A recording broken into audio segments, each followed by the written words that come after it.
Très chers amis, bonjour à vous tous. C'est au fil du jour. Nous sommes toujours donc au Salon international du livre d'Alger. Et vous savez, l'invité principal chez nous, c'est l'œuvre, c'est l'invité, c'est le livre, ce qu'on écrit, ce qu'on découvre, ce qu'on lit. Et puis, ces mains d'une dextérité et d'une éloquence qui écrivent justement ces phrases, ces mots et ces jolis bouquins que nous, on achète et on lit avec plaisir. Notre invité aujourd'hui, notre première invitée aujourd'hui, c'est une dame. C'est une dame qui a une maison d'édition et elle s'appelle Nassera. Moi, j'aime bien ce prénom. Bonjour Nassera. Bonjour, merci pour l'invitation. Alors, c'est Nassera Khiyat, c'est ça? C'est Nassera Khiyat, oui. Parlez-nous déjà de votre maison d'édition, s'il vous plaît. Allez-y. Alors, notre maison d'édition s'appelle Aram. Et rapidement, je vais dire que Aram, c'est un nom arabe qui désigne les grosses pierres que nos ancêtres posaient dans le désert pour indiquer que ce chemin mène quelque part. Et donc, c'était des repères. Et moi, j'ai pris ce nom parce que les livres aussi, c'est des repères pour tout le monde. Voilà. Joli. C'est très, très bien trouvé, je trouve. Donc, c'est l'Aram. Hein, Al-Aram, c'est en très arabe. bien. Voilà. OK.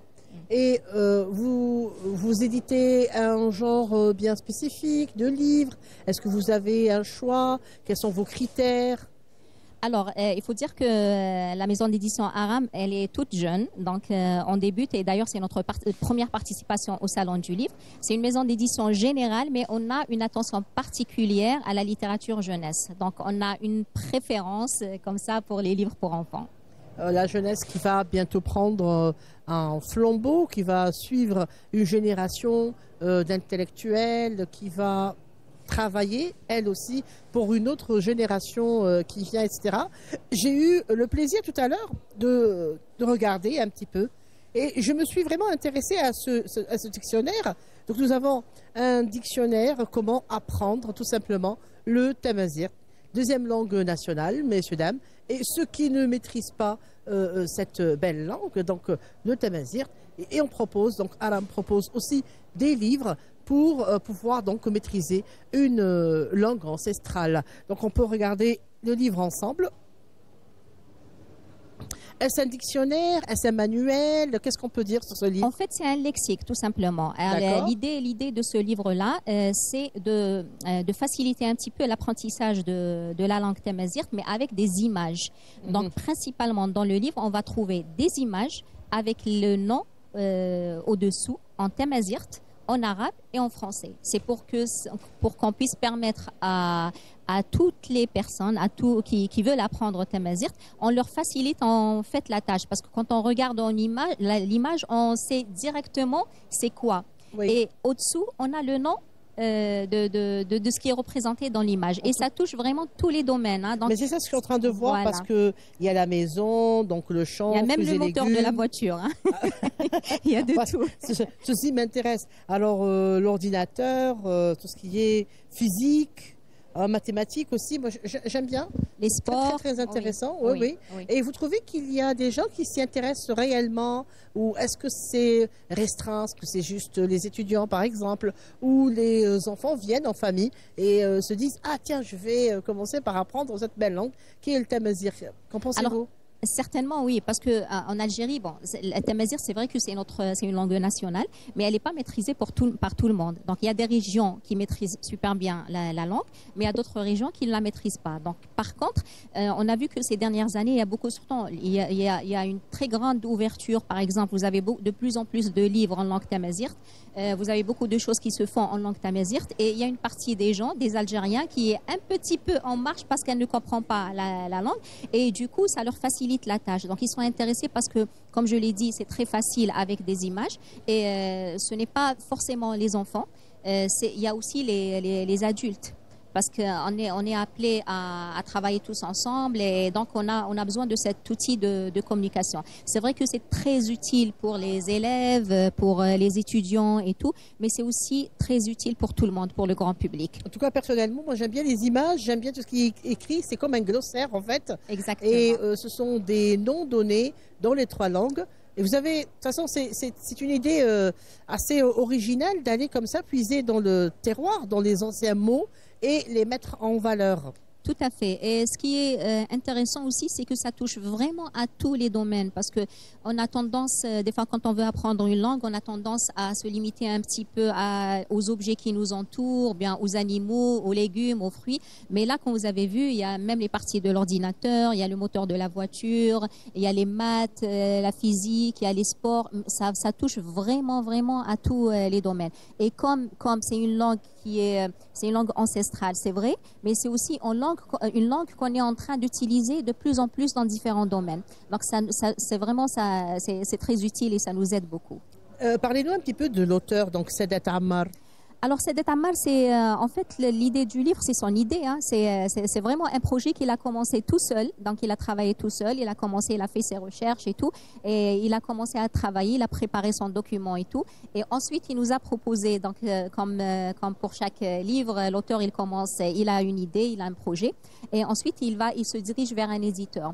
Donc, il nous a proposé l'idée. On a trouvé ça vraiment très, très, très important et très intéressant. Et du coup, on a fait le travail d'éditeur. Donc, on a relu, on a revu, on a créé un design et tout. Et c'est comme ça que ça a commencé. Super. Donc, c'est vrai que ça existe dans d'autres langues. On peut trouver un dictionnaire trilingue. Donc, nous avons le français, l'arabe, l'anglais, le français, l'arabe, aussi l'allemand, peut-être l'espagnol. Mais ça, c'est très joli et c'est très beau aussi de le faire en tamazigh. D'ailleurs, je vais vous le prendre à la fin Avec plaisir. de l'émission. Et puis, juste à côté de vous, donc vous pouvez prendre le livre. Là, c'est un livre de contes. On va changer un petit peu d'aspect. On sort de cet aspect académique, un peu glossaire, dictionnaire.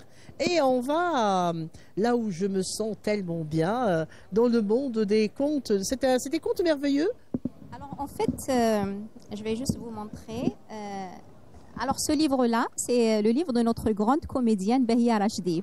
Donc, voilà. Très bien. C'est écrit par Behia Rachdi et Atman Aoudjit. Donc, c'est une collaboration entre deux auteurs. Et c'est un livre d'histoire qui est super bien illustré. Je ne sais pas si vous avez regardé aussi les illustrations. Donc, ça a été illustré par Rahima Ben Malik. Et c'est pas des contes merveilleux, mais c'est des histoires. Vous savez, dans notre maison d'édition, c'est très important pour nous d'abord... moi, personnellement, je pense que le meilleur investissement, c'est l'enfant. On a besoin d'investir dans l'enfant parce que l'enfant, c'est le lecteur de demain, c'est le citoyen de demain. Et c'est vraiment si on a besoin d'ancrer des valeurs et de sauvegarder notre patrimoine, notre identité et tout ça, on doit commencer par les enfants. On doit inculquer tout ça aux enfants. Et donc, ces histoires, le livre s'appelle « Histoire au seuil de mon cœur ».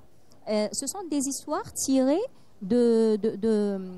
c'est-à-dire le contexte est algérien. Donc c'est vraiment, ça se passe en Algérie, c'est des histoires qui se passent en Algérie.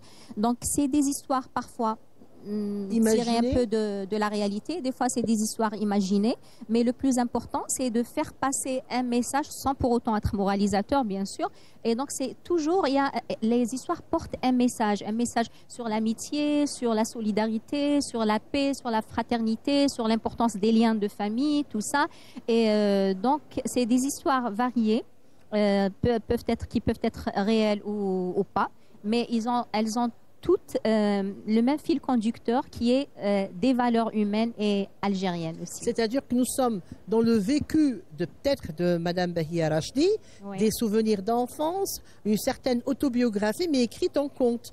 Et ça, je trouve ça très très bien parce que ça véhicule plus vite et ça véhicule très bien les valeurs de l'amour, de l'humain, de l'espoir aussi. Quand on raconte son propre vécu en forme de conte et on le transmet à une nouvelle génération, ben le message passe plus vite. Exactement, le message passe plus vite et il touche beaucoup plus profondément parce qu'on est toujours très lié au vécu plus qu'à l'imaginaire. Donc, quand vous savez, par exemple, que cet auteur a vécu telle et telle chose, d'ailleurs, ça suscite en vous une certaine curiosité. Vous avez envie de voir qu'est-ce qu'il a vécu, comment il a vécu et tout. Donc, déjà, ça crée un lien avec le lecteur. Vous pouvez me passer ? Bien sûr. Alors, c'est plusieurs histoires. Alors, histoire il y en a une trentaine. Au seuil de mon... Ouais. Alors, nous avons une lettre venue du passé, j'aime bien. Une lettre venue du passé. Et si vous tomberez un jour sur une lettre qui vous est destinée mais qui vient du passé, j'aime bien, écrivez-vous une lettre à vous-même. Hein. Oui, c'est très bien illustré, en fait, c'est très joli. Oui. J'aime beaucoup. Ça me rappelle, voilà, Dada Moussa. Alors, Dada Moussa, Dada qui signifie parfois grand-père, parfois Un grand frère, un grand-frère, oncle, oui, c'est un oncle. exactement. C'est Voilà. par respect qu'on Alors, donne nous ce... avons Dada, nous avons Didi, tout ça à dans fait. l'ancien langage algérien. Oui, je trouve que c'est quand même assez intéressant. Alors, une montre très religieuse. Alors, une montre très religieuse, j'aime bien aussi. Mais ça doit être très, très, très intéressant. C'est très intéressant, c'est très touchant. Et puis, il y a cette variation. Donc, comme je l'ai dit, en général, peut-être il y a 5 thèmes peut-être qui sont traités dans ce livre-là. Donc il y a la liberté. D'ailleurs, ça commence par une très très belle histoire qui s'appelle Lettre à la liberté. Les auteurs ont prêté leur voix à une jeune Palestinienne pour écrire une lettre à la liberté. Donc déjà, ça commence par ça. On parle de la liberté, on parle des liens de famille, l'illustration que vous avez vue tout à l'heure. Donc, c'est les liens de famille. Il y a, par exemple, l'histoire, la montre de Marwa, qui est très, très jolie aussi, très touchante aussi. On parle d'une fille qui porte une montre dont les aiguilles ne fonctionnent plus et elle est toujours moquée par ses camarades à l'école et tout. Et en fait, à la fin de l'histoire, on découvre que c'est une montre que son père lui a offerte quand elle avait 6 ans ou 8 ans. Donc, quand elle était enfant, et son père est décédé un peu plus quelques mois après, et du coup ça avait une valeur vraiment affective. Donc elle a décidé de continuer à porter cette montre même si elle ne fonctionne plus, même si elle ne marche plus. Oui. Donc il y a des valeurs qui sont portées par ces histoires, il y a des valeurs, il y a un message très philosophique, c'est très profond Exactement. ici. Le temps s'arrête quand nous perdons nos chers, ceux qui nous sont chers. Bah oui, le temps ne peut que s'arrêter. J'aime bien cette valeur. En tout cas, je reviens sur cette lettre du passé. Quand on reçoit un message ou une lettre du passé, c'est en fait une transmission. Nous sommes dans la transmission. Nous sommes dans le passage de flambeau. Vous, la nouvelle génération, écoutez ce message qui vous vient du passé et quels messages peuvent-ils recevoir. Donc, ces jeunes, nos valeurs, notre savoir-faire, notre identité, notre présence. Culture. Notre culture, oui, forcément. Ah oui, c'est très très important. Il ne faut pas interrompre ce lien-là parce que c'est vrai qu'on parle toujours de conflit de génération, il y a toujours ce litige entre les différentes générations et tout, mais ce qui est très très important, c'est que il faut toujours se laisser transmettre la transmission. C'est la transmission qui est très importante. Comme je le disais tout à l'heure, le meilleur investissement, c'est les enfants. Donc si vous ne transmettez pas vos valeurs, votre culture, votre patrimoine à vos enfants, ils iront voir ailleurs. Et donc, il y a une rupture qui se fait et ça, c'est très mauvais pour une société, pour une nation, pour un pays. Moi, je trouve que c'est un livre à lire en famille. C'est-à-dire qu'on peut déjà commencer à le lire à la nouvelle génération. Donc, les papas ou les mamans peuvent se procurer ce livre, le lire à leurs enfants, avant même que l'enfant sache lire ou écrire. C'est-à-dire qu'il faut grandir, ouvrir les yeux à travers ses contes, retrouver sa société, retrouver ses traditions, ses valeurs à travers toutes ces histoires. Vous savez quoi? Vous me donnez l'envie de les conter, ces histoires. Eh bien oui, avec grand plaisir. Alors, je vais vous dire, ce livre-là, il n'est pas destiné uniquement aux enfants. Moi, j'avais envie de mettre une petite phrase sur la couverture. C'est un livre destiné on peut le lire de 9 ans à 99 ans. Donc, un enfant peut lire tout seul ce livre-là, mais comme vous avez si bien dit, c'est un livre à lire en famille. Surtout. Donc, ça peut être lu par les adultes aussi, par les parents. Ça peut être lu par les parents aux enfants. Ça peut être... D'ailleurs, sur notre affiche, on avait mis... Il y a des histoires qui se lisent avec les yeux. Il y a d'autres histoires qui se lisent avec le cœur. Et on peut le lire seul, à deux, au seuil d'un cœur ouvert. Donc ça, c'est vraiment le message transmis par Bahia Rachdi et Othman Aoudjit et par nous aussi, par notre maison d'édition. Et c'est vraiment un livre à lire en famille. C'est-à-dire que là, on découvre la Bahia Rachdi, l'auteur ou l'écrivaine. Alors, c'est bien de trouver un artiste qui ait plusieurs domaines comme ça, qui maîtrise plusieurs sujets. Et je trouve que ce que vous faites est formidable parce que vous êtes Merci aussi dans la beaucoup. transmission. Vous êtes aussi dans cette création qui va aider notre jeunesse et nos enfants à prendre donc leur élan et avancer, ouvrir les horizons. C'est toujours très bien, j'ai envie de dire, c'est toujours d'actualité et je pense que c'est une question de pertinence. Merci beaucoup, Madame Nassera Khiat, pour Merci à votre vous. passage avec nous. Merci beaucoup. Nous avons été ravis. Des Également. projets Généralement, on ne les lance pas comme ça, mais pouvez... Allez, nous avons l'eau à la bouche. Oui, oui, oui. Il y a beaucoup de projets justement qui sont dans ce cadre-là de transmission. Bon, je vais pas beaucoup en parler parce que c'est juste il y a des idées encore qui sont en train de se forger. Et vous avez votre invité Amel qui passera tout à l'heure et on aura des projets ensemble. Inch'Allah. Inch'Allah. Merci beaucoup. Bon vent. Et Merci. parlons de vent, nous allons écouter une belle chanson du patrimoine algérien. Cet avion jeune qui a fait vibrer les cœurs, qui a fait peur et qui aujourd'hui est chanté. Tayar Asfra.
Jolie chanson et jolie interprétation aussi. J'ai aussi avec moi aujourd'hui auteur, autrice si vous voulez, Madame Amel Kastali. Et puis j'ai des livres qui sont beaux, qui m'attirent, des titres très intéressants et qui me parlent personnellement. Alors j'aime le rouge et je vois ici que elle m'a gâté. Vous m'avez gâté, Amel. Comment allez-vous? Ça va, merci. Et vous? Merci pour l'invitation. Merci beaucoup. Eh bien, écoutez, c'est nous sommes honorés. Alors, parlez-moi un petit peu de votre parcours. Alors, quand on dit Amel Kastali et le livre, on dit quoi exactement? Alors, Amel Kastali, c'est une petite fille qui adore écrire et qui adore lire depuis mon plus jeune âge. Et j'avais toujours le rêve d'écrire un livre, d'écrire ma propre histoire, du début jusqu'à la fin. Et j'ai pu enfin la réaliser en 2022 en éditant mes 4 premiers romans jeunesse. Donc c'est ça le parcours que j'ai depuis mon enfance. Et quand vous parlez de romans jeunesse, est-ce que c'est adressé à quelle tranche d'âge? C'est à partir de 8 ans jusqu'à adulte. Hein. Même les adultes peuvent lire mes livres. Donc, normal, oui. Voilà. Il y a toujours un enfant caché un petit peu. Exactement. Posez-moi la question. Vous savez, quand je compte, parfois c'est les enfants, c'est les mamans qui s'installent avant les enfants. Exactement. On apprécie écouter les contes, surtout. Tout à fait. Donc, voilà, j'ai commencé avec le rouge. Oui. Je disais bien que j'aime beaucoup le rouge. Quand vous me dites Alors, les poupées russes, Oui. j'en avais 2 paires de poupées russes. Oui, ça fait rêver. Oui, ça fait rêver. Ça fait rêver, on a l'impression que nous sommes à l'intérieur de cette poupée. Exactement. Et on se dit pourquoi il n'y a pas une gigantesque, pourquoi on ne peut pas pénétrer dans cette grande poupée creuse à l'intérieur. Mais je crois qu'on peut pénétrer dans votre livre. Ah oui, tout à fait. Et y plonger la tête la première, si Alors, vous vous voulez. pouvez nous en parler, s'il vous plaît? Alors, les poupées russes, c'est une idée qui m'est venue après avoir discuté avec une dame russe qui m'a parlé de son enfance en Russie avec sa grand-mère. Donc, la grand-mère, elle a 6 enfants et chaque enfant vit dans une ville différente en Russie. Donc, ça m'a donné l'idée de cette histoire où Irina, qui va devenir orpheline, va aller vivre avec sa grand-mère. Et sa grand-mère, pour atténuer sa peine, va l'emmener rendre visite à ses enfants, à ses oncles et tantes. Donc la grand-mère, ça fait longtemps qu'elle n'a pas vu ses enfants. Donc elle prend sa petite fille, elle va rendre visite à ses enfants. Il y en a un qui vit à Rostov, qui est pas très loin de l'Ukraine. Il y en a un qui vit à Moscou. Il y en a un qui vit à Vladivostok. Et il y a la dernière tante qui vit dans une ville qui s'appelle Omiakan. Et c'est la ville la plus froide au monde. Les températures peuvent atteindre les moins 70% en hiver. Oui, là Donc, où vous on imaginez. jette de l'eau et ça gèle tout de suite. Exactement, c'est ça. Et est-ce que vous trouvez qu'il y a une ressemblance ou un lien assez particulier entre cette grand-mère qui va vers ses enfants et nos mamans aussi qui vont Oui. visiter leurs enfants? Exactement, tout à fait. C'est une maman qui n'a pas vu ses enfants depuis 5. Il y en a qu'elle n'a pas vu depuis 5 ans, d'autres 7 ans, d'autres 10 ans. Donc elle s'inquiète pour ses enfants. Elle veut aller les voir, elle veut prendre leurs nouvelles, elle veut voir leurs enfants, elle veut être avec eux. Voilà. Et à chaque fois qu'elle va chez un enfant, qu'est-ce qu'elle fait? Elle lui offre une poupée russe. Ah, ça, c'est génial. Et elle les invite, elle les invite à venir passer le réveillon chez elle, dans une petite ville qui s'appelle Tambov. Elle est au centre de la Russie. Donc chaque fois, elle donne une poupée, une poupée, une poupée. Et au réveillon du jour de l'an, toute la famille se réunit. Et c'était ça le but, donner les poupées russes pour réunir sa famille, ses enfants. Alors, j'éclaircis une idée juste pour les gens qui viennent de nous rejoindre. Au fil du jour, aujourd'hui, parle du roman donc de Amel Qasdali, qui parle de poupées russes. Et poupées russes, vous savez, ce sont ces petites poupées en bois où à chaque fois qu'on ouvre une, on découvre une autre. Et ça va de suite. Ça a un sens extraordinaire d'appartenance. Oui. Ça a un sens de transmission. Ça a un sens de génération. Exactement. Donc, comment votre livre peut travailler et peut faire plaisir donc à tous ces sens, l'appartenance, exister à travers l'autre, un pont de génération à une autre. Exactement. Donc, en Russie, les poupées russes s'appellent les matrioshkas. Et matrioshka, ça représente la paysanne russe. Et dans mon livre, la paysanne russe, c'est la grand-mère. La grand-mère qui va rendre visite à ses enfants, qui emmène sa petite fille qui ne connaît pas sa famille. Donc c'est ça la relation. Aller faire ses enfants, réunir ses enfants et créer des traditions familiales. Elle a créé la tradition familiale de réunir sa famille chaque année. Après, chaque année, ils se réunissaient pour le jour de l'an, pour fêter le jour de l'an ensemble. Ok, Donc, c'est ça. c'est comme l'identité qui va chercher ses enfants. Exactement, voilà. Oui, j'aime Elle bien. les cherche, elle les réunit de nouveau. Parce qu'ils vivaient avec elle, initialement. Oui. Voilà. Mais chacun a pris son envol et allait vivre dans une ville différente. Donc, pour les réunir chaque année et les revoir chaque année, revoir ses petits-enfants aussi, elle a eu l'idée d'aller les voir, leur donner la poupée russe pour créer la tradition familiale du Nouvel An. Donc, c'est-à-dire, si je ne m'abuse, cette relation avec nos mamans, c'est que nous aussi, lors des fêtes religieuses, par exemple, on se réunit dans la grande maison C'est comme nous, de pour la maman, de la Eid, grand-mère. voilà. Bah oui, Voilà. c'est-à-dire qu'on va aussi, notre grand-mère, qu'on le veuille ou pas, nous appelle le jour de l'Aïd. Et c'est toute la famille qui se rassemble, donc les oncles, les tantes, leurs Exactement, enfants, l'araïs, Ah, tout le monde, tout le monde. Tout le monde, les gâteaux. Exactement, c'est C'est ça. un petit peu ça. Donc chacun dans son univers, mais en fait, les valeurs ne changent pas. Elles se ressemblent. On se ressemble.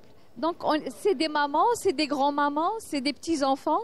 Moi, quand j'étais petite, chaque Aïd, à l'Aïd, on allait voir les grands-parents, paternels et maternels. On voyait nos oncles, nos cousins. Donc, c'était des réunions qu'on attendait avec impatience. C'est-à-dire que la grand-mère, ou le symbole de la grand-mère ici, c'est en fait l'attachement. Exactement, l'attachement. Et puis, aussi, comme je vous l'ai dit, créer des traditions. Ça, c'est très important. Parce qu'il y a beaucoup de familles qui sont séparées. Il y en a qui vivent à l'étranger. Il y en a qui sont dans d'autres villes, dans d'autres wilayas. Donc, on ne se voit pas souvent. Donc, si on arrive à créer une tradition familiale, ça, c'est magnifique. D'accord. Et quel est ce livre que vous avez écrit? Donc, vous avez écrit plusieurs titres. Oui. Et j'ai envie de vous poser la question, quel est celui que vous trouvez plus pédagogique, plus proche de la nouvelle génération, votre préféré, voilà, tout simplement. Mon préféré, c'est La couturière de la reine. Alors, La couturière. La couturière de la reine. Et La couturière de la reine, c'est une aventure où les enfants peuvent découvrir des pays. La couturière doit aller dans 4 pays, la Turquie, l'Inde, le Japon et la Chine, à la découverte du tissu, la soie des reines, pour coudre la robe de la reine d'Angleterre. Hein. Là, on voyage dans vos contes, là. Mais en fait, ce que vous transmettez, c'est tout simplement des valeurs propres, parce que il y a d'un côté l'attachement, la grand-mère, cette image, et puis il y a la couturière. La couturière ne déchire pas, elle rassemble. Voilà. Et c'est vrai que, bon, peut-être chez nous aussi, il y a ces métiers-là qui aiment rassembler les choses. Dans un conte soufi, il y a un notable qui veut faire plaisir à un monsieur qui lui a rendu service. Il lui a offert une paire de ciseaux qui était très belle, en or, avec des diamants, etc. Et il lui a rendu poliment, en lui disant, moi je préfère que vous offrez-moi plutôt une aiguille simple en fer. Pourquoi? Parce que la paire des ciseaux sépare, tandis que l'aiguille rassemble. Voilà. Oui, c'est une très belle valeur. Très beau. Et c'est ce genre de valeur qu'on retrouve donc dans vos livres, dans vos écrits. Quel est le message que vous voulez faire passer à la jeune génération? Moi, les messages que je veux, par exemple pour les poupées russes, premièrement, c'est faites attention à votre famille. Il faut toujours garder les relations familiales sont très importantes. La famille est importante. Votre grand-mère est importante. Votre grand-père, oncle, tante, cousin, tout le monde est important. Deuxième chose, il y a le deuil. Le deuil parce que la petite fille perd ses parents. Elle a 6 ans et demi. Elle perd ses parents. Elle se retrouve... au début, elle était seule, mais après, elle se retrouve avec sa grand-mère. Donc, le deuil d'un enfant, c'est très, très difficile. C'est très difficile à vivre. Donc la grand-mère, elle a eu la bonne idée d'emmener sa petite fille pour atténuer sa peine, d'emmener sa petite fille aller rendre visite à ses oncles. Et ça l'a beaucoup aidée. Elle a découvert sa famille, ses cousins, elle a découvert des traditions, des plats, des régions, des villes. Donc ça l'a beaucoup aidée pour oublier un peu sa peine. C'est-à-dire que oui, c'est bien d'être réunis, d'être dans un rassemblement familial, c'est clair, national aussi. Nous sommes au mois de novembre, c'est un mois qui rassemble et qui réunit toute l'identité algérienne, tous les Algériens par exemple. Voilà le mois de novembre qui nous met dans un seul, j'ai pas envie d'utiliser n'importe quel terme, mais qui nous met dans un seul esprit, qui nous réunit, qui nous assemble et rassemble. C'est-à-dire là, il nous captive et il nous délivre en même temps. C'est-à-dire que c'est nous. Et il y a beaucoup de choses à transmettre pendant ce mois. Donc il y a des valeurs nationales, c'est un mois de mémoire, c'est un mois de principes, d'identité, etc. Oui, le mois de novembre, c'est le mois où on est fier d'être algérien. Parce qu'on commémore le 1er novembre et c'est une fierté pour nous. Nos chouhada, nos moudjahidines, ceux qui ont combattu pour notre indépendance, pour que nous, notre génération et les futures générations vivent libres et indépendantes. Que demander de plus? On est heureux. Donc, c'est le mois, comme vous avez dit, du rassemblement, de la fierté d'être algérien et de la fierté d'être libre et indépendant. Libre et indépendant, surtout quand on écrit et on transmet notre savoir et on transmet nos idées à la nouvelle génération. Si vous étiez conteuse, allez, j'ai envie de changer un petit peu, j'ai envie que vous vous mettiez à ma place. Voilà. Si vous étiez conteuse, de quelle manière pourriez-vous raconter, par exemple, les poupées russes? Les poupées russes. Donc, si j'étais conteuse, bon, je dirais que d'abord, je donnerais la signification des poupées russes, comme je vous l'ai dit, qui représente la paysanne russe, oui. Donc la grand-maman ou la maman. Et de là, je peux peut-être étoffer un peu de magie autour des poupées, parce que les poupées, à chaque fois qu'on en ouvre une, on se dit, oh, il y en a une autre à l'intérieur, on ouvre encore, oh, il y en a encore une autre à l'intérieur. Donc c'est un peu comme de la magie. Et quand on retrouve la toute petite, vraiment moi c'est ma préférée, la toute petite oui, poupée russe, c'est ma préférée. Belle. Parce que quand on la voit, elle est tellement minuscule et tellement belle qu'on se dit c'est de la magie, c'est pas possible. On a 5-6 poupées qui sont imbriquées les unes dans les autres. Donc c'est beaucoup de magie. Donc oui, oui. De toute façon, ça. Il y a chaque poupée qui porte une autre. Exactement. Et puis cette couturière qui rassemble et qui fait le travail de coller, de collage, etc. De coudre, voilà. De coudre. Mais le pays, la nation, c'est aussi la patrie, la maman. Parce que le lien est là, oui, entre une maman qui cherche après ses enfants, oui, l'Algérie qui garde ses enfants aussi. Ah oui. C'est-à-dire que la mère patrie est ici, elle existe aussi. Nous sommes à l'intérieur donc de ce ventre, et à chaque fois que vous allez ouvrir un de nous, vous allez trouver une autre Algérienne. Vous savez, je vois que même les Algériens qui vivent à l'étranger ne peuvent pas rester une année sans venir en Algérie. Ils viennent parce que c'est un attachement, c'est un cordon ombilical qu'ils ne peuvent pas couper. Il faut qu'ils viennent en Algérie, voir leur famille, voir leur pays, voir leurs amis, sentir l'air, je ne sais pas, l'air algérien, je dirais, voilà. Donc c'est un attachement qu'on ne peut pas effacer, c'est impossible. Est-ce que vous avez un rêve particulier, par exemple, écrire, adresser un message bien particulier, un projet qui vous tient à cœur depuis quelques années quand même? Moi, ce que je voudrais, c'est faire découvrir l'Algérie aux enfants. C'est ça. Les wilayas, chaque wilaya, chaque particularité des wilayas, nos plats, nos traditions, nos habits, tout ce qui concerne les wilayas, parce qu'on ne connaît pas tout de l'Algérie. Tellement c'est grand, tellement c'est vaste, tellement il y a beaucoup de traditions, beaucoup de cultures. On ne connaît pas tout. Comme le couscous, par exemple. Il y a 1001 couscous. Exactement. Donc nous, on en connaît 1 ou 2 ou 3 peut-être, mais on a des milliers. Donc c'est magnifique. Et puis aussi, moi, j'ai commencé à vous proposer des idées. Avec grand plaisir. Comme ça, à l'antenne. Ce serait bien Avec aussi d'écrire sur les différents mythes algériens, parce que chaque région, chaque ville a ses mythes, a ses légendes, a ses endroits mythiques. Et ce sont les mythes qui créent les grands événements. Par exemple, vous allez d'est en ouest, il y a des fontaines, et chaque fontaine a son histoire, a sa légende, son mythe, etc. Et puis il y a nos histoires, notre histoire aussi. Ça date depuis les Romains, et peut-être même avant. Donc vous imaginez tout ce qu'on peut écrire. On peut écrire plein de choses. Juste aller voir nos ruines, les ruines romaines, ou Timgad, ou... ça donne de l'inspiration. On peut faire de très belles histoires, de très beaux contes même. Tout à fait. C'est-à-dire que il y a des mythes et des légendes à ne pas faire tomber dans la dissuasion. Il y a des choses qui doivent toujours exister, comme les romans de Amel Qasdali.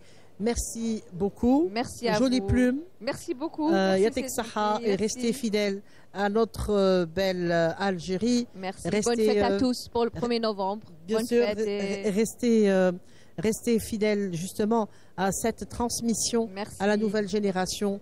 et écrivez encore. Merci beaucoup. Merci, c'est gentil. Alors on revient vers vous, vers une certaine Nadia Guerfi et une belle voix cristalline. Je vous laisse découvrir la chanson.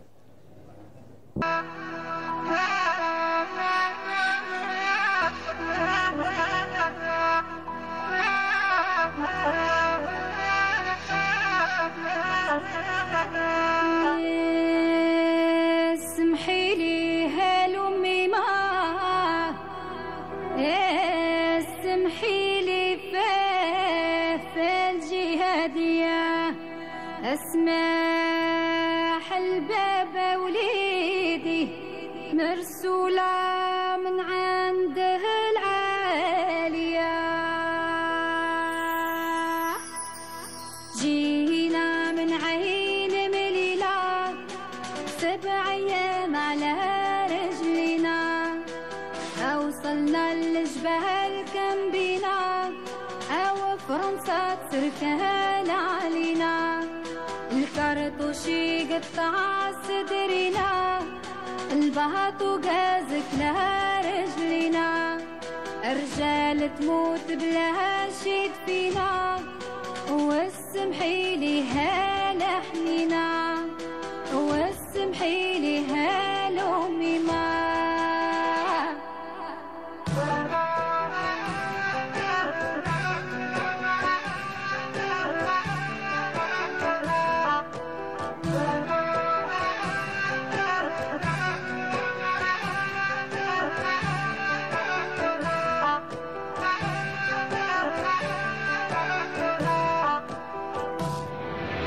والطيارة اللي بكت في شهر رمضان اللي فات سمعت الأميمة وبكت قالت هذا وليد اللي مات اسمحي لي هالحنينا اسمحي لي فالجي هدي اسمح البابا ولدي مرسولة من عند العلي واسمحي لي هالأمي ما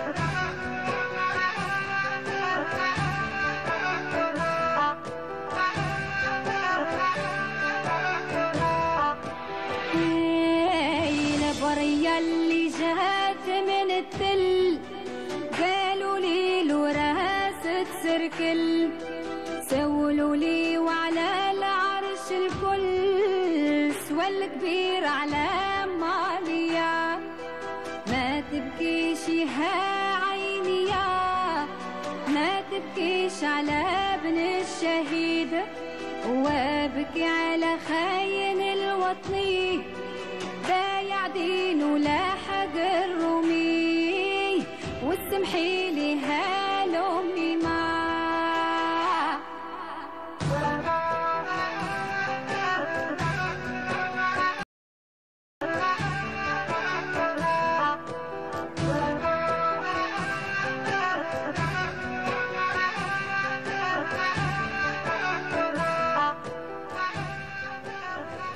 Vous regardez Canal Algérie au fil du jour.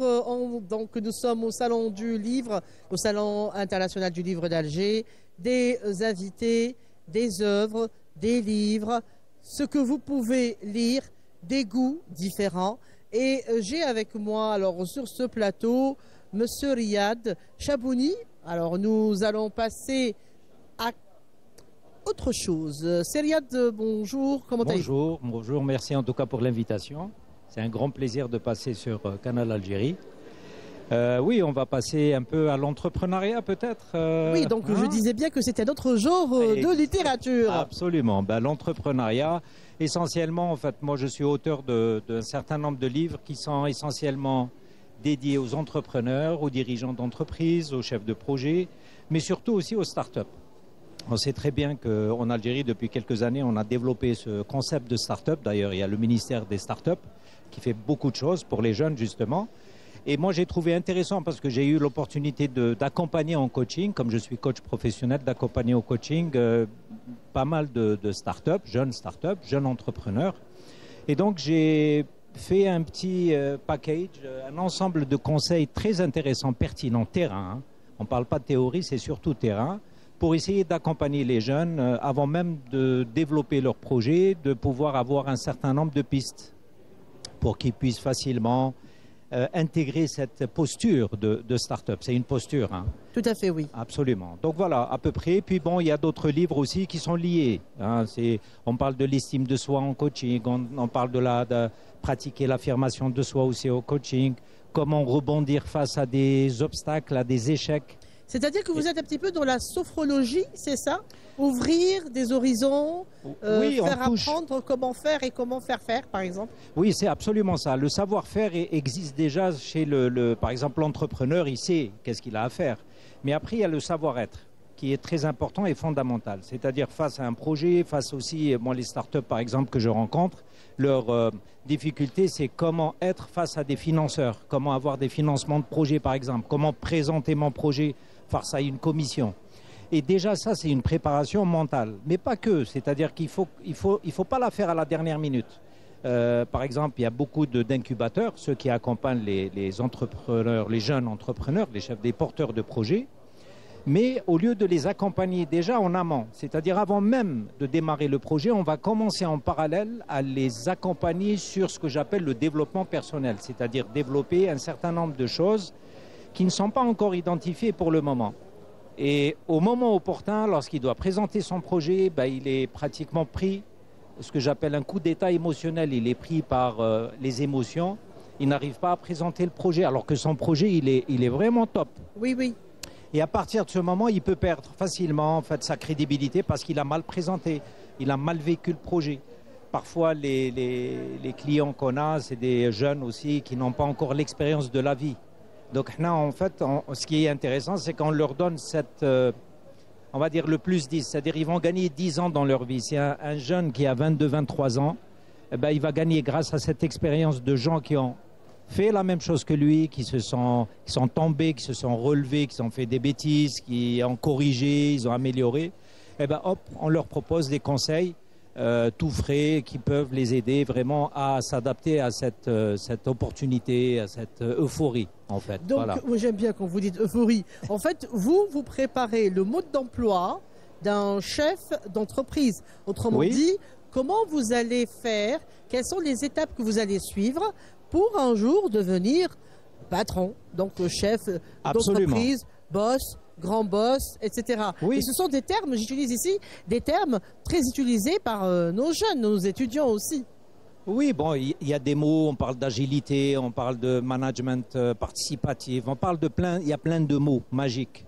Mais en fait, ces mots magiques ne sont que des concepts. Le plus important, c'est l'humain qui est en moi. C'est-à-dire, le projet, c'est une chose. J'ai mon savoir-faire, heureusement, je connais mon projet, je sais où est-ce que je vais aller, j'ai un objectif, mais après il faut prendre ce fameux train. Et nous, l'avantage, c'est qu'on accompagne les coachs, ils accompagnent justement les entreprises et l'entrepreneuriat de façon générale. Ces jeunes, moi je dis, il faut profiter de ce qui a été fait à l'international. C'est-à-dire que tous les jeunes promoteurs, quand on voit aux États-Unis, hein, les porteurs de projets qui ont réussi ou dans des pays émergents, comment ils ont réussi. Certes. Là, vous êtes en train de parler, on est en train de regarder et de voir vos livres à l'écran. Ah, okay. Et on est en train de suivre un petit peu vos écrits. C'est vrai que c'est très, très, très intéressant. C'est-à-dire que vous ouvrez les portes en quelque sorte. Oui, en fait, ça permet d'ouvrir effectivement cette porte qui n'est pas encore ouverte pour le moment. C'est-à-dire qu'on va tellement être pris par le projet, et en parallèle, il va falloir, ça c'est pourquoi je les ai fait sous forme de livres de poche, faciles à lire. On peut les mettre partout, avant de dormir on peut lire, dans le bus on peut les lire, dans une salle d'attente on peut les lire. C'est ça qui est bien, qui est intéressant, c'est que c'est pas un livre de 300 pages qui est un peu lourd. En plus de ça, c'est une partie, elle est consacrée aux conseils, des pistes. Et puis il y a une grande partie aussi qui est réservée aux exercices. J'ai mis en place des exercices pratiques. Ah, j'aime bien. Mettre en pratique ce qu'on apprend, ce qu'on lit. Voilà. Et ça marche à votre avis? Est-ce que, je peux vous poser une question, est-ce que vous considérez comme vendeur de clés ou serrurier J'aime bien vendeur de clés. ou peut-être Oui, en fait, tracer des chemins? Nous, au contraire, on aide la personne à façonner sa propre clé. On ne donne pas la clé, on donne finalement absolument rien du tout. On permet juste à la personne de pouvoir user et utiliser le potentiel qu'elle a, qu'elle n'a jamais utilisé. Et ça, c'est extraordinaire. Et c'est ça, en fait, le travail du coach, réellement. Ce n'est pas ni un thérapeute, ni un hypnothérapeute, ce sont des coachs professionnels qui peuvent faire ce travail. C'est-à-dire alimenter cette énergie qui existe en nous, finalement, et juste la réveiller. Et puis, ce qui est intéressant aussi, c'est qu'il y a pas mal de startups. C'est à un moment donné, ils vont découvrir qu'ils sont incompétents dans telle ou telle situation. Très bien, c'est-à-dire que j'ai compris. Alors, d'après moi, enfin, je ne sais pas si vous allez être d'accord avec moi ou pas, vous tendez le miroir. Le miroir, absolument, c'est le terme exact. C'est un miroir en fin de compte. Et puis, l'anticipation aussi, c'est important. C'est-à-dire qu'on travaille avec le client de façon à ce qu'il puisse anticiper les risques, prendre en considération les risques. Et prendre en considération tous ces risques, ces obstacles, eh ben, ça permettra tout simplement d'anticiper aussi les actions. Mettre en place un plan d'action parallèle pour essayer d'apprendre à parler en public. Oui. C'est très important. Très, très important. Aujourd'hui, pour être orateur, pour présenter un projet, ben, on a 2-3 minutes. Un pitch, c'est 2-3 minutes maximum. Donc, les personnes qui sont là, qui sont en train d'écouter justement ce porteur de projet, ben, ils doivent faire vivre son projet. Et non pas l'expliquer en tant que formateur ou en tant que chef de projet. Non, c'est son projet. Il doit le vivre. Il doit transmettre ce qu'on appelle de l'émotion. Et il doit transmettre son ressenti aux autres. Et donc, il croit à quelque chose et bien sûr, il doit transmettre cette énergie pour que l'autre aussi y croit et lui ouvre certaines portes. Ben oui, mais après, c'est systémique. C'est-à-dire que quand on aura un certain nombre de startups qui ont développé ce genre de concept, eh ben, c'est une transmission ensuite. Nous, ce qu'on fait là, moi, ça y est, comme on dit, j'ai fait ma vie entrepreneuriale. Donc maintenant, ce que je fais grâce à ces livres, c'est transmettre mon expérience et l'expérience de mon entourage. Donc, c'est à une nouvelle génération.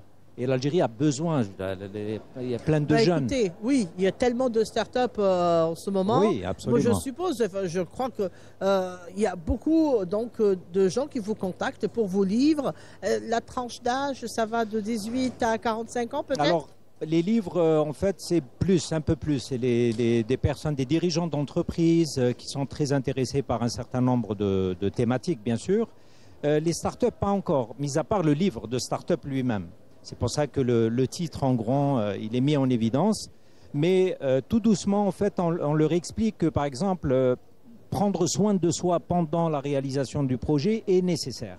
Oui. Quand je dis prendre soin de soi, c'est tellement basique. C'est aller faire du sport en parallèle, aller m'occuper de ma vie, m'occuper un peu respirer un peu l'air frais, aller au parc, me promener, faire de la marche. Tout ça est essentiel. Oui, donc l'art de guider les adolescents, c'est une start-up à elle-même, je pense, parce oui, que c'est un bon projet. Oui, ça finalement, à la foire, justement, il a eu beaucoup de succès, et tant mieux. En fait, c'est l'art de guider les adolescents. On a l'impression que c'est un chemin qui est déjà tracé. Pas du tout. C'est comment communiquer avec ces adolescents, comment communiquer avec ces enfants. De façon différente, c'est-à-dire qu'on va plus écouter l'enfant au lieu d'être dans la réaction, on va être un peu dans le silence. J'ai envie de faire ça, papa. Ah non, c'est pas bien, tu sais, mon fils. Ceci. Oui, pourquoi tu as envie de faire ça? Qu'est-ce que tu ressens en me disant ça? En fait, on va switcher un petit peu. On n'a pas une notice comment éduquer nos enfants, c'est ça. Mais j'ai trouvé que certaines pistes intéressantes pouvaient venir du coaching, telles que l'écoute active, l'observation, l'analyse, la communication non violente aussi, qui est importante. Oui. Et puis, surtout de responsabiliser l'enfant. Oui. Et commencer à sortir de l'assistanat. C'est un peu le responsabiliser face à ses décisions. Et il ne va pas me dire, c'est papa, c'est toi qui as décidé pour moi. Non, c'est toi qui as décidé. Moi, je juste accompagner ton objectif, ton souhait. Mais après, si tu n'as pas réussi, ce n'est pas grave. tu peux faire autre chose. Non, rien Voilà. n'est grave dans la vie. Absolument. Maintenant, s'il grandit et il va vers le management, vers le commerce ou vers ouvrir sa propre Déjà, il sera start-up. autonome. Déjà, il Exactement. sera autonome, c'est important. Et surtout la responsabilisation. Il sera responsable de ses actes. Il ne va pas dire ah non, c'est lui, c'est à cause de lui, c'est à cause de lui. Bon, Ah voilà, oui, c'est une autre histoire. c'est une autre histoire. Et on voit même des managers avec tant d'expérience, c'est jamais de ma faute. C'est toujours la faute aux autres, aux collaborateurs, aux collègues. Ben oui, mais chacun est responsable de ses actes et de ses actions. Et donc à partir de ce moment-là, c'est bien. Moi, j'aurais voulu, il y a peut-être 35 ans en arrière, quand j'étais adolescent, d'avoir en fin de compte ce type de piste pour m'éclairer, pour devenir autonome tout de suite, pour devenir responsable tout de suite. Si vous voyez celle qui est en face de vous. Oui, mais le résultat est là. C'est-à-dire, en fait, nous aussi, on est un laboratoire d'expérience. Ça se fait dans des pays développés depuis des années. Depuis 30 ans, le métier de coach existe.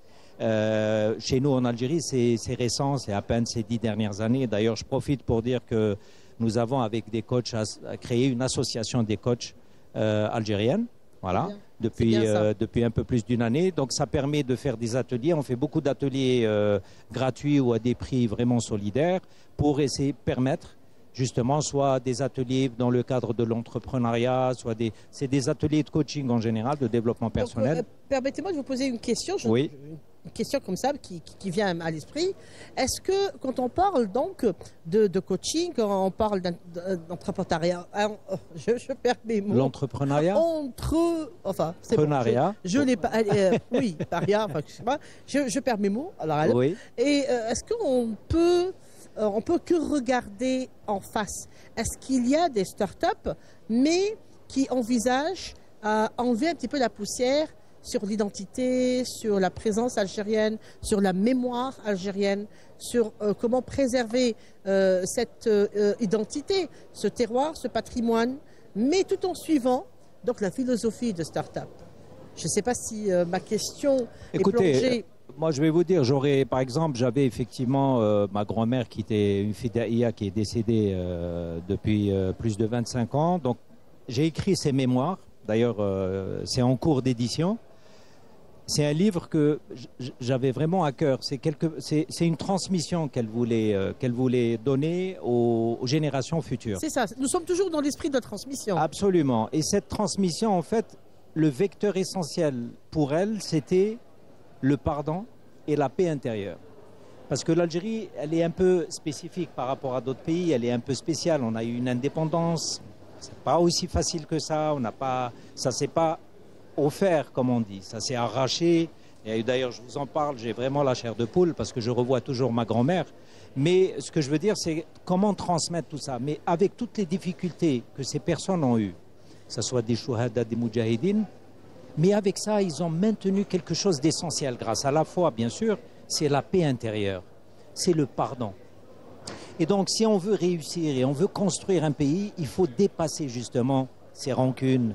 Il faut dépasser. Et c'est ça que je trouve intéressant pour cette nouvelle génération qui monte, c'est de leur transmettre au contraire tout ce qui est un esprit de solidarité. Revoyez un peu l'histoire de votre pays, mais pas que 1830 à aujourd'hui, mais revoyez aussi l'histoire de l'Algérie avant. C'est ancestral. Et tout ça, c'est important. Et chacun doit porter en fait ce flambeau. Moi, je ne suis pas historien, mais j'ai tellement lu de livres d'histoire pour faire le livre de ma grand-mère que j'ai découvert moi-même des choses. Toute l'histoire. Donc, l'avantage aujourd'hui, c'est que n'importe où, dans n'importe quel pays, quand on me pose des questions sur mon pays, je connais mon histoire. Oui, oui. Je sais ce que je suis. Voilà, c'est ça qui est important. Très important pour nos jeunes. Absolument. Et là, moi, je dis toujours, c'est que c'est à nous, notre génération à nous, de pouvoir transmettre justement la sérénité, de pouvoir transmettre tout ça, mais à travers la bienveillance. Et non pas à travers... Voilà, il ne faut pas réveiller les colères, ça ne sert à rien. C'est-à-dire que nos acteurs, ils ont été sur le terrain. Et avec ça, ils ont créé la paix en eux-mêmes. Ils ont propulsé le pardon envers l'ennemi. Et nous, qui n'avions pas vécu ce drame, nous sommes dans la colère. Nous sommes dans cette peur. Au contraire, il faut, je pense, cultiver justement tout ce qui est bienveillance, tout ce qui est sérénité, Il y a tout ce qui des est paix valeurs intérieure. humaines à transmettre, et il y a des Absolument. valeurs humaines quand on parle de livres de grand-mère, de contes Oui. ou de start-up. Je pense que les valeurs sont toujours là, sont toujours humaines, et ça se transmet de génération à une autre. C'est ça. Le suivi que vous avez fait ou le coaching, c'est très très bien pour nos jeunes, parce que je pense que parfois ils sont un petit peu dans le brouillard, ils ont besoin de tenir une main qui les guide vers un avenir meilleur. Ce fut un plaisir de discuter avec vous.